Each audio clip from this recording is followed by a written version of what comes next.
حضرت ابراہیم علیہ السلام نے اپنی قوم سے بھی فرمایا کہ جن کی تم پوجا کرتے ہو، جن کی تم عبادت کرتے ہو، جن بتوں کو معبود بنایا، ان پتھروں کی جو تم پوجا کرتے ہو، یہ تمہارے خالق نہیں، مالک نہیں، یہ تمہارے معبود نہیں، مشکل کشا نہیں، حاجت روا نہیں، تمہارے نفع اور نقصان کے مالک نہیں، یہ کچھ بھی نہیں کر سکتے، یہ تو بننے میں بھی تمہارے محتاج ہیں، اپنے وجود کے لحاظ سے بھی محتاج ہے۔ جو خود محتاج ہو وہ کسی کی ضرورت کیسے پوری کرے گا؟ جو خود کچھ نہ کر سکے وہ دوسروں کی حاجت روائی کیسے کرے گا؟ حضرت ابراہیم علیہ السلام نے سمجھایا، اپنی قوم والوں کو بھی سمجھایا، خاندان والوں کو بھی سمجھایا، اپنے قبیلے والوں کو بھی سمجھایا، ایک اللہ کی طرف بلایا۔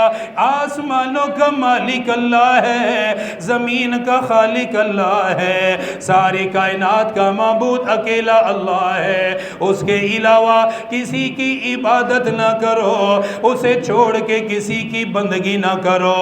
یہ شیطان کا راستہ ہے جو تم نے اختیار کیا ہوا ہے، اللہ کو چھوڑ کر، اپنے خالق اور مالک کو چھوڑ کر بتوں کی جو تم نے عبادت شروع کی ہوئی ہے، فرمایا شیطان کا راستہ ہے، اس سے رحمان راضی نہیں ہوگا، اللہ راضی نہیں ہوگا، بلکہ شیطان اس سے راضی ہوتا ہے، وہ خود بھی جہنم میں جائے گا، تمہیں بھی جہنم کی آگ کے اندر لے جائے گا۔ قوم والوں نے بھی انکار کیا، ماننے سے انکار کرتے رہے۔ حضرت ابراہیم علیہ السلام نے پھر فرمایا میں نے تمہیں عقلی دلائل سے بھی سمجھایا، نقلی دلائل سے بھی تمہیں سمجھا دیا، ہر طریقے سے سمجھا چکا ہو کہ یہ کچھ کرنے پر قادر نہیں، نفع نقصان پر قادر نہیں۔ حضرت ابراہیم علیہ السلام اب جلال کے اندر آ گئے، فرمانے لگے وَتَاللَّهِ لَأَكِيدَنَّ أَصْنَامَكُمْ بَعْدَ أَن تُوَلُّوا مُدْبِرِينَ۔ فرمایا دیکھنا میں تمہارے بتوں کا حال کیا کروں گا، اللہ کی قسم دیکھنا میں ان کا کیا حال کروں گا۔ قوم میلہ منانے کے لیے جا رہی ہے، میلے کے لیے جانے لگی، اپنا سالانہ تہوار منانے کے لیے جا رہی ہے، کھانے بنانے کے بعد اپنے بتوں کے سامنے رکھے، اعلیٰ ترین کھانے ان کے سامنے رکھ کر جا رہے۔ حضرت ابراہیم فرمانے لگے دیکھنا مجھے موقع مل گیا، میں ان کا حال کیا کروں گا، پھر میں تمہیں بتاؤں گا، یہ کچھ بھی کرنے پر قادر نہیں، نفع نقصان پر قادر نہیں۔ ساری قوم میلہ منانے کے لیے چلی گئی، ساری بستی خالی ہو چکی ہے۔ حضرت ابراہیم علیہ السلام نے کلہاڑا لیا، اپنے کندھے پہ کلہاڑا رکھا، ان کے معبد خانے کی طرف چل پڑے، جہاں بت رکھے ہوئے تھے، جہاں جا کر لوگ عبادت کرتے تھے، بتوں کی پوجا کیا کرتے تھے۔ حضرت ابراہیم علیہ السلام تشریف لائے، آپ نے اپنے کندھے پہ کلہاڑا رکھا ہوا ہے، کتنا عجیب منظر ہوگا، آسمان والوں نے یہ منظر دیکھا ہوگا، ملائکہ بھی حیران ہوں گے، اللہ کا نبی کتنے جلال میں آ گیا، پہلے سمجھاتا رہا، ہر طریقے سے بات کرتے رہے، لیکن جب بات سمجھ میں نہ آئی، ان کے دماغ میں بات نہ اتری، اب کلہاڑا لے کر ان کے معبد خانے میں تشریف لے گئے اور اپنی دائیں طرف سے ان کے بتوں کو توڑنا شروع فرمایا، کسی کی گردن کو اڑا دیا، کسی کے پاؤں کو کاٹ کے پھینک دیا، کسی کے ہاتھ کو کاٹ دیا، ٹکڑے ٹکڑے کر کے زمین پہ پھینکا، اور کلہاڑا جو سب سے بڑا بت تھا، جس کے بارے میں یہ خیال کیا ہوا تھا یہ سب کچھ کرنے پر قادر ہے، یہ سب سے بڑا معبود ہے، اس کے کندھے پہ کلہاڑی کو رکھا، رکھنے کے بعد تشریف لے گئے۔ قوم میلہ منانے کے بعد واپس آئی، اپنے بتوں کو سجدہ کرنے کے لیے گئے، جب اپنے بت خانے میں جا کے دیکھا جن کو معبود بنایا ہوا تھا وہ زمین پہ پڑے ہوئے ہیں، کسی کا سر نظر نہیں آ رہا، کسی کا ہاتھ نظر نظر نہیں آ رہا، کسی کا پاؤں نظر نہیں آ رہا۔ سارے لوگ حیران ہو گئے، یہ ان کے ساتھ کس نے معاملہ کیا؟ بڑے بت کی طرف جب نظر ڈالی، کلہاڑا بھی اس کے کندھے پہ رکھا ہوا ہے۔ ساری قوم پریشان ہو گئی، یہ کرنے کی ہمت کس میں ہے؟ یہ کرنے کی جرت کس کے اندر ہے؟ کس نے یہ معاملہ کیا ہے؟ جب آپس میں ذکر کرنے لگے، ان میں سے کچھ لوگوں نے کہا، کیا تمہیں معلوم نہیں حضرت ابراہیم نے ہمیں سمجھایا،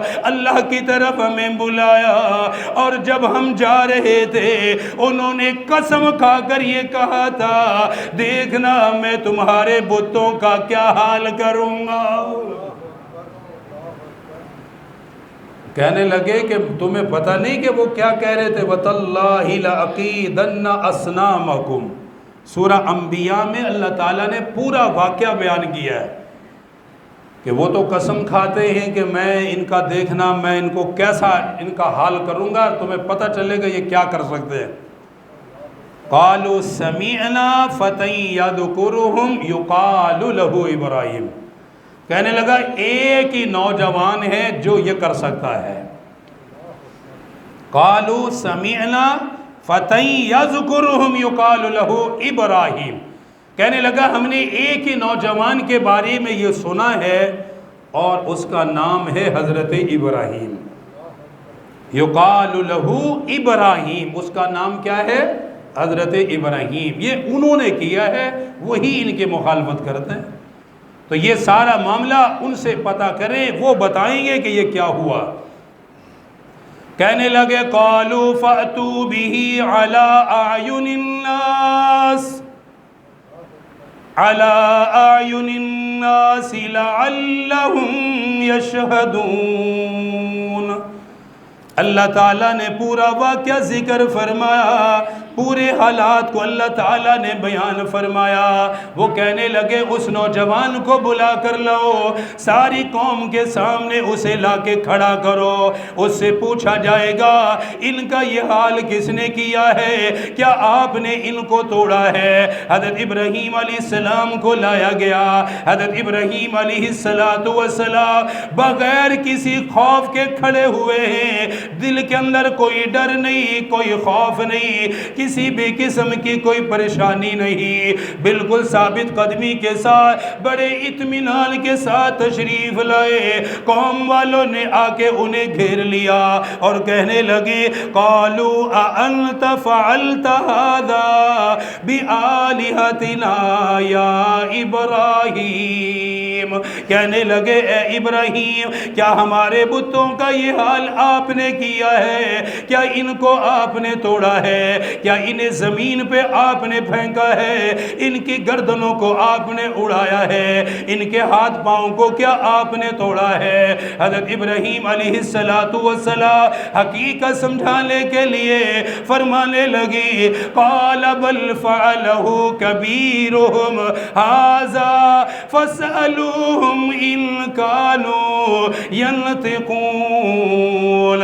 فرمائیے بڑا بت تو ہے، ابھی صحیح سالم ہے، کندھے پہ کلہاڑی بھی رکھی ہوئی ہے، فرمایا اسی سے معلوم کرو، اگر یہ جواب دینے پر قادر ہیں، اگر بتانے پر قادر ہے، اسی سے پوچھو، اس کے سامنے معاملہ ہوا ہے، اس نے سارا کچھ دیکھا بھی ہوگا، اسے سارا کچھ پتہ بھی ہے کہ اس کے دائیں بائیں والوں کا یہ حال کس نے کیا ہے۔ یہ بڑا بت ہے جس کو تم نے سب سے بڑا بنایا، سب سے زیادہ مشکل کشا سمجھتے ہو، فرمایا اسی سے سوال کرو، یہ تمہارے سوال کا جواب دے گا۔ اللہ پاک نے ان کی حالت کو بیان فرمایا۔ حضرت ابراہیم خلیل اللہ نے جب ان سے فرمایا اپنے اس بت سے سوال کرو، شرمندگی کی وجہ سے نیچے دیکھنے لگ گئے، گردنیں زمین کی طرف جھک گئی۔ اللہ پاک نے ان کی حالت کو بیان فرمایا فرجعوا الى انفسهم انفسہم، اپنے آپ کے اندر جھانکنے لگے، اپنے اندر غور و فکر کرنے لگے اور کہنے لگے کہ ظلم کرنے والے تو ہم ہی ہیں، کہ نا انصافی کرنے والے تو ہم ہی ہیں۔ پھر بول پڑے، کہنے لگے اے ابراہیم تو جانتا ہے یہ جواب نہیں دے سکتے۔ ثم نکسوا علی رؤوسہم، توجہ کریں قرآن کیا کہ ثم نکسوا علی رؤوسہم، اپنی گردنیں جھکائے، گردنیں جھکا کر نیچے دیکھنے لگے۔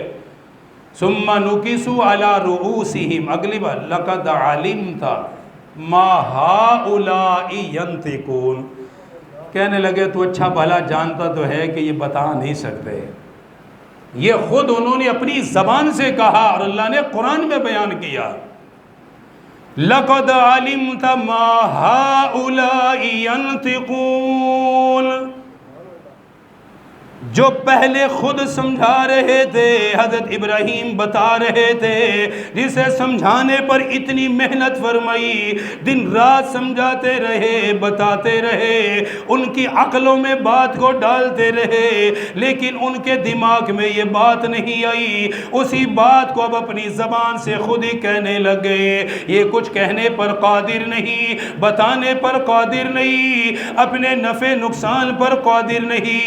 اب حضرت ابراہیم کو بولنے کا موقع مل گیا، پھر فرمانے لگے قال افتعبدون من دون اللہ ما لا ينفعکم شیئا ولا یضرکم، فرمایا پھر تم نے ان کی عبادت کی ہے جو بول نہیں سکتی، اپنے نفع نقصان کے مالک نہیں۔ اف لکم ولما تعبدون من دون اللہ افلا تعقلون، فرمایا پھر تو میں افسوس ہی کر سکتا ہوں، تمہاری اس حالت پہ افسوس ہی کروں گا، تمہاری عقل پر افسوس ہی کروں گا، جاننے کے باوجود، ماننے کے باوجود پھر بھی ان کی عبادت کو نہیں چھوڑتے ہیں۔ مزید غصے میں آ گئے، ناراضگی میں کہنے لگے، سارے قبیلے کو جمع کیا، سارے شہر کو جمع کر کے کہنے لگے قالوا حرقوه وانصروا آلہتکم ان کنتم فاعلین۔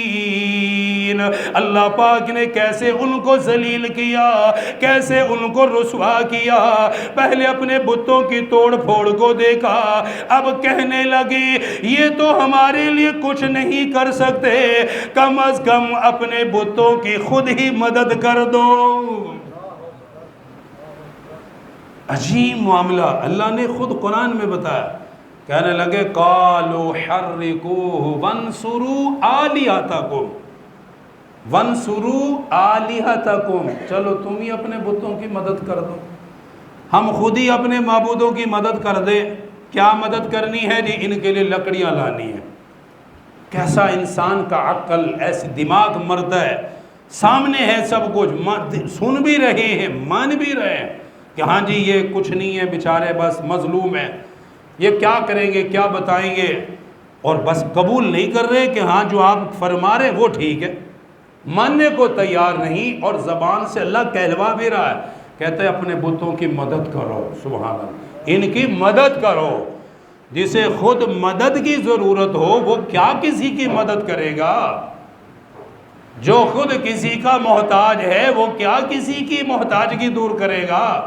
جو خود ضرورت مند ہے وہ کسی کی ضرورت کہاں سے پوری کرے گا؟ اچھا جی چلو ٹھیک ہے، کیا کرے؟ لکڑیاں لاؤ، لکڑیاں لائے، جمع کی، اتنی لکڑی جمع کی، اتنی لکڑیاں جمع کی کہ ادھر سے بندہ کھڑا ہوتا دوسری طرف نظر نہیں آتا تھا کہ کوئی کھڑا ہوا ہے، گویا انہوں نے ایک لکڑیوں کا پہاڑ جمع کر دیا۔ چھوٹے بڑے بیمار اپنے کمر پہ وہ لکڑیاں رکھ کے لا رہے، اور کیا کہہ رہے کہ جو بیمار آدمی لکڑی لائے گا یہ بت اس کو شفا دیں گے۔ سبحان اللہ، عجیب عقل، عجیب فضول۔ وہ بیمار بھی بھاگ پڑے، بوڑھے بھی بھاگ پڑے ہیں، جو گندگی بھی کپڑوں میں کر رہے وہ بھی دوڑ رہے کہ لکڑیاں لائے تو ٹھیک ہو جائیں گے، اب لکڑیاں جمع کی، پورا پہاڑ بن گیا. اب کیا کریں جی؟ آگ لگاؤ. آگ لگا دی. حضرت ابراہیم علیہ السلام کو پکڑا ہوا، آگ جل رہی ہے، اور اتنی آگ اتنی آگ اتنی آگ کہ اوپر سے کوئی پرندہ نہیں گزر سکتا.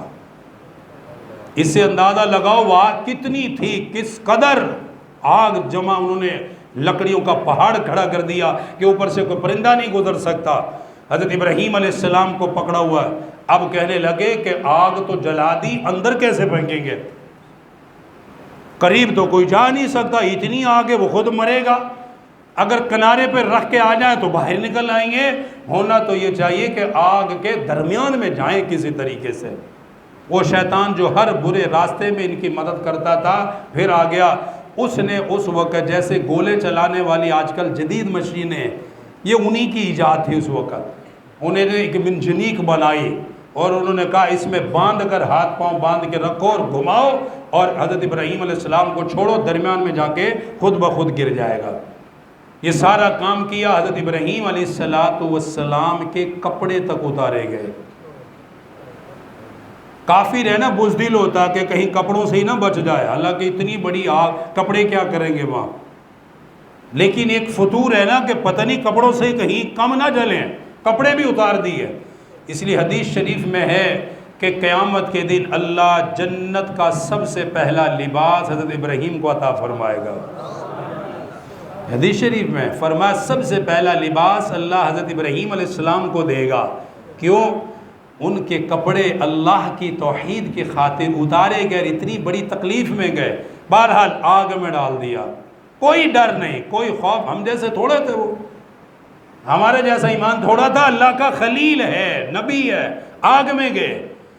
حضرت ابراہیم علیہ السلام کو آگ کے اندر پھینکا گیا.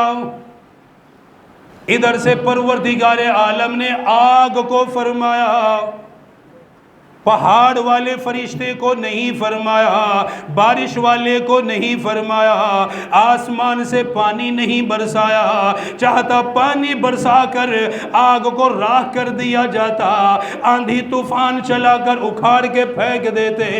آندھی چلتی ہے، دیواریں مقابلہ نہیں کر سکتی، مضبوط درخت مقابلہ نہیں کر سکتے. اللہ چاہتا طوفان زمین سے پیدا کر دیتا.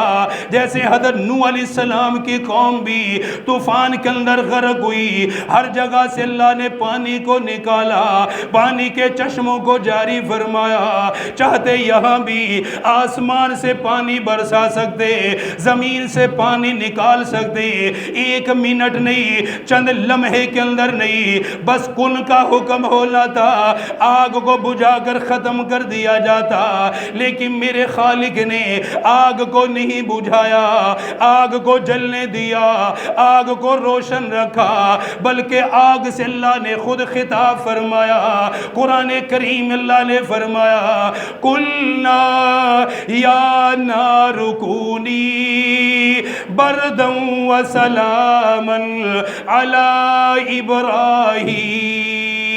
اللہ پاک نے آگ سے فرمایا او آگ، تجھے پیدا کرنے والا بھی میں ہوں. ہر چیز کے اندر صلاحیت اللہ پیدا کرتا ہے. پانی کے اندر غرق کرنے کی صلاحیت اللہ پیدا کرتا ہے، چھری کے اندر کاٹنے کی صلاحیت اللہ پیدا کرتا ہے، آگ کے اندر جلانے کی طاقت اللہ پیدا کرتا ہے. یہی تو اس کا نظام ہے، جب چاہے جو چاہے وہ کرنے پر قادر ہے، سب کچھ کرنے پر قدرت رکھتا ہے. آگ سے خطاب فرمایا قُلْنَا يَا نَارُ كُونِي بَرْدًا وَسَلَامًا. اللہ پاک نے آگ سے یہ نہیں فرمایا او آگ ٹھنڈی ہو جا، او آگ بجھ جا، بلکہ فرمایا آگ جلتی رہنا لیکن میرے خلیل کے لیے سلامتی والی بن جاؤ. یہ لکڑیاں جلتی رہیں گی، آگ بھی جلتی رہے گی، 1 گھنٹے آگ نہیں جلے گی، 1 دن آگ نہیں جلے گی، 1 رات آگ نہیں جلے گی، بلکہ روایات میں ہے 40 دن تک آگ جلتی رہے گی، آگ روشن رہے گی، انگارے اڑتے رہیں گے، آگ نظر آتی رہے گی۔ اللہ پاک نے آگ کو فرمایا تو میرے خلیل کے لیے سلامتی والی بن جا۔ ادھر آگ میں اللہ کے خلیل آئے، اللہ نے جنت کا قالین بھیجا، اللہ کے خلیل جنت کے قالین کے اوپر بیٹھے ہوئے ہیں۔ اللہ نے حضرت جبرائیل کو بلایا، فرمایا جبرائیل لبیک یا رب جلیل، فرمایا میرا خلیل آگ کے اندر آ گیا ہے، میرا خلیل آگ میں رہے گا، میرا خلیل اپنے راتیں آگ میں گزارے گا، میرا خلیل اپنے دن آگ کے اندر گزارے گا، تنہائی میں رہے گا، میرا خلیل پریشان نہ ہو۔ فرمایا جبرائیل اب تیرے ذمے یہ ہے جتنے دن میرا خلیل آگ میں رہے گا تو میرے خلیل کے ساتھ ہی بیٹھا رہے گا، جنت سے کھانے لا کر کھلائے گا، جنت سے پانی لا کر پلائے گا، جنت کی قالینیں ان کے لیے بچھاؤ گے۔ اللہ نے آگ کو بھی ٹھنڈا، اللہ نے آگ کو بھی سلامتی والی کر دیا۔ 40 دن گزرنے کے بعد نمرود نے اپنے بالا خانے سے دیکھا اللہ کے خلیل حضرت ابراہیم علیہ السلام آگ میں بیٹھے پھل کھا رہے ہیں، آگ میں بیٹھے کھانے کھا رہے ہیں۔ حیران ہو گیا یہ کیا ہوا؟ اللہ کے خلیل کو کہنے لگا اے ابراہیم کیا تجھے آگ نے نہیں جلایا؟ کیا آگ نے تجھے جلا کر راکھ نہیں کیا؟ میں تو انتظار میں تھا کہ تو ختم ہو چکا ہوگا، تو راکھ میں بدل چکا ہوگا۔ اللہ کے خلیل نے فرمایا میں تو اپنی مرضی سے بیٹھا ہوا ہوں، اگر چاہتا پہلے دن ہی نکل کے باہر آ جاتا، دوسرے دن نکل کے باہر آ جاتا، میں اپنی مرضی سے بیٹھا ہوا ہوں۔ کہنے لگا کیا باہر آ سکتے ہو؟ فرمایا ہاں باہر آ سکتا ہو۔ فوراً اپنے کپڑوں کو جھاڑا، اللہ کا نام لیا اور فرمانے لگے حسبنا اللہ و نعم الوکیل، میرے لیے میرا اللہ ہی کافی ہے، اللہ ہی بہترین کارساز ہے۔ اللہ کی حمد کرتے ہوئے تشریف لائے، ساری قوم نے دیکھا، سارے لوگوں نے دیکھا اللہ کا خلیل زندہ واپس آ رہا ہے، جسم کا ایک بال بھی نہیں جلا، جسم کے کسی حصے کو نقصان نہیں ہوا۔ پھر فرمانے لگے دیکھو میں نے تمہارے بتوں کا حال بھی تمہیں بتایا، تمہارے معبودوں کی کمزوری بھی تمہیں بتائی، تمہارے معبود کتنے کمزور ہیں جو اپنی بھی مدد نہیں کر سکتے، اور میرا رب اتنی بڑی طاقت کا مالک ہے جس نے آگ میں بھی مجھے کھانا کھلایا ہے۔ ایک طرف تمہارے وہ بت جن کو میں نے توڑا تھا، جن کا میں نے یہ حال کیا، ایک طرف میرا رب ہے۔ اب بتاؤ کہ کون قدرت والا ہے؟ وہ خود اپنے آپ کو نہیں بچا سکے اور میرا رب آگ میں بچا بھی رہا ہے، کھلا بھی رہا ہے، آگ کو سلامتی والی بھی کر رہا ہے اور مجھے جنت کے کھانے بھی دے رہا ہے۔ فرمایا دیکھ لو جسم کا کوئی ایک بال بھی جلا ہو تو دکھاؤ مجھے، کہاں سے مجھے کدھر تکلیف؟ کہیں۔ فرمایا ایک بال بھی نہیں جلا۔ کیوں؟ اپنی ذات کے لیے نہیں گیا، جس کے لیے گیا تھا آگ اسی کی پیدا کرتا ہے، جس پر سب کا حکم چلتا ہے، جس کا حکم سب پر چلتا ہے اسی کا حکم آگ پر بھی چلتا ہے۔ اس نے وہ آگ میرے لیے سلامتی والی کر دی، آگ ٹھنڈی کر دی۔ یہ اللہ کے خلیل حضرت ابراہیم علیہ السلام ہیں۔ آج انشاءاللہ امید ہے کہ ذی الحج کا چاند نظر آ جائے گا، 29 تاریخ ہے آج ذی القعدہ کی، اور توجہ رکھیں کہ ذی الحج کے یہ جو پہلے 10 دن ہیں، پہلے جو 10 دن ہیں ان کی اللہ کے نبی نے بڑی فضیلت بیان فرمائی ہے۔ ایک حدیث میں ارشاد فرمایا اللہ تعالیٰ کو ان 10 دنوں میں اعمال جتنے پسند ہیں اللہ کو دوسرے دنوں میں اعمال اتنے پسند نہیں ہیں۔ سب سے زیادہ اللہ کو ان 10 دنوں میں اعمال پسند ہے، باقی دنوں میں بھی پسند ہے یہ نہیں، لیکن فرما ان 10 دنوں میں اللہ کو اعمال دوسرے دنوں کے بنسبت زیادہ پسند ہیں۔ کیوں؟ لاکھوں کی تعداد میں لوگ احرام کی حالت میں ہوتے ہیں، حج کے ایام ہوتے ہیں، ایک ایک دن اتنا قیمتی ہے، فرمایا کہ ان میں سے 8 دن، پہلے 8 دن ذی الحج کے پہلے 8 دن، فرمایا ایک دن کا روزہ رکھنا اللہ سال بھر کے روزے کا ثواب عطا فرماتا ہے۔ ایک دن کا روزہ، ذی الحج کا چاند نظر آ جائے، ایک دن کا روزہ کتنے ثواب ہے؟ سال بھر کے روزے کا ثواب۔ پھر فرمایا 9 ذی الحج یوم عرفہ جس میں حج کا خطبہ ہوتا ہے، فرمایا اس ایک دن کا روزہ اللہ تعالیٰ 1 سال پچھلے اور 1 سال کے بعد کے گناہ اللہ معاف فرما دیتا ہے۔ یہ اتنے قیمتی دن آج شروع ہونے والے ہیں، خدا کے لیے میرے نبی بڑی فکر کرتے تھے، بہت صحابہ کو ترغیب دیتے تھے کہ صحابہ بہت قیمتی دن ہے، یہاں تک بھی علماء نے لکھا ہے کہ یہ 10